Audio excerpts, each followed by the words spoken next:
I found that nothing in life is worthwhile unless you take risks. Nothing. Nelson Mandela said, "There is no passion to be found playing small and settling for a life that's less than the one you're capable of living." Now, I'm sure in your experiences in school and applying to college and picking your major and deciding what you want to do with life, I'm sure people have told you to make sure you have something to fall back on. Make sure you got something to fall back on, honey. But I never understood that concept, having something to fall back on. If I'm going to fall, I don't want to fall back on anything. I want to fall forward. I figure at least this way I'll see what I'm going to hit. Without consistency, you'll never finish. So do what you feel passionate about. Take chances. Don't be afraid to fail. There's an old IQ test, was 9 dots, and you had to draw 5 lines with a pencil within these 9 dots without lifting the pencil. The only way to do it was to go outside the box. Don't be afraid to think outside the box. Don't be afraid to fail big, to dream big. But remember, dreams without goals are just dreams. Reggie Jackson struck out 2,600 times in his career, the most in the history of baseball. But you don't hear about the strikeouts. People remember the home runs. Fall forward. Thomas Edison conducted 1,000 failed experiments. Did you know that? I didn't know that. Because the 1,001st was the light bulb. Fall forward. Every failed experiment is one step closer to success. You've got to take risks, and I'm sure you've probably heard that before, but I want to talk to you about why that's so important. You will fail at some point in your life. Accept it. You will lose. You will embarrass yourself. You will suck at something. There's no doubt about it. And I know that's probably not a traditional message for a graduation ceremony, but hey, I'm telling you, embrace it, because it's inevitable.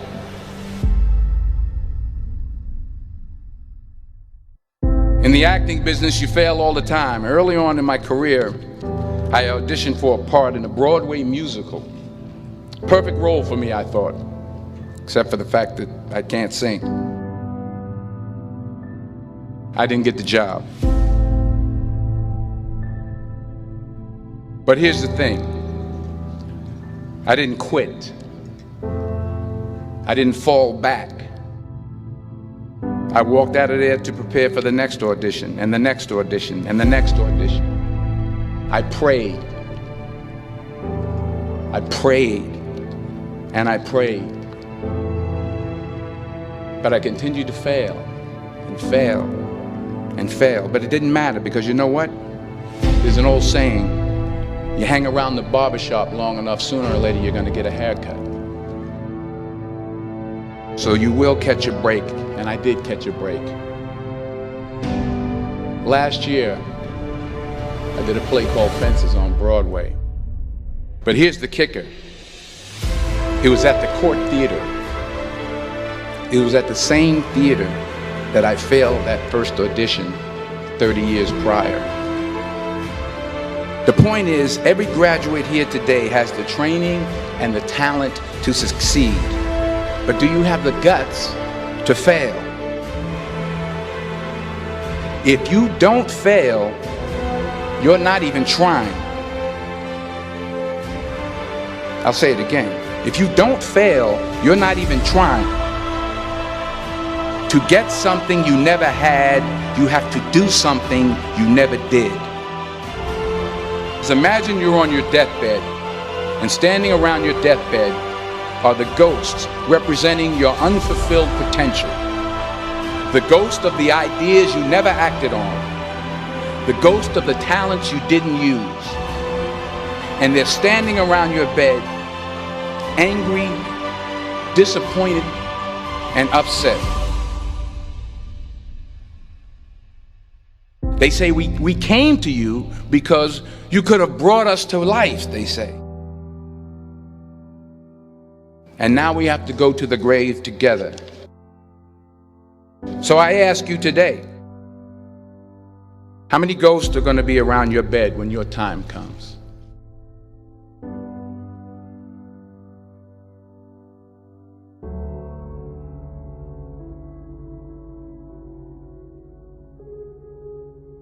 I just got back from South Africa. It's a beautiful country, but there are places there with terrible poverty that need help. And Africa is just the tip of the iceberg. The Middle East needs your help. Japan needs your help. Alabama needs your help. Tennessee needs your help. Louisiana needs your help. Philadelphia needs your help. The world needs a lot, and we need it from you. We really do. We need it from you young people. I mean, I'm not speaking for the rest of us up here, but I know I'm getting a little grayer. We need it from you, the young people, because remember this. You got to get out there. You got to give it everything you got, whether it's your time, your talent, your prayers, or your treasures. What are you going to do with what you have? I'm not talking about how much you have. Some of you are business majors, some of you are theologians, nurses, sociologists. Some of you have money, some of you have patience, some of you have kindness, some of you have love, some of you have the gift of long suffering. Whatever it is, whatever your gift is, what are you going to do with what you have? All right, now here's my last point about failure. Sometimes it's the best way to figure out where you're going. Your life will never be a straight path. I began at Fordham University as a pre-med student. I took a course called cardiac morphogenesis. I couldn't read it, I couldn't say it, I sure couldn't pass it. So then I decided to go into pre-law, then journalism. And with no academic focus, my grades took off in their own direction. I was a 1.8 GPA. And the university very politely suggested that it might be better to take some time off. I was 20 years old. I was at my lowest point. And then one day, and I remember the exact day, March 27th, 1975, I was helping my mother in her beauty shop. My mother owned a beauty shop up in Mount Vernon.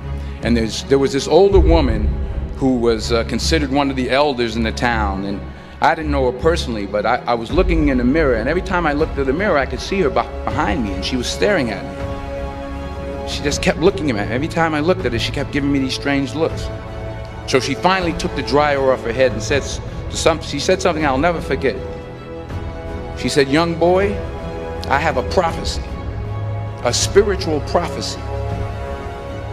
She said, "You are going to travel the world and speak to millions of people."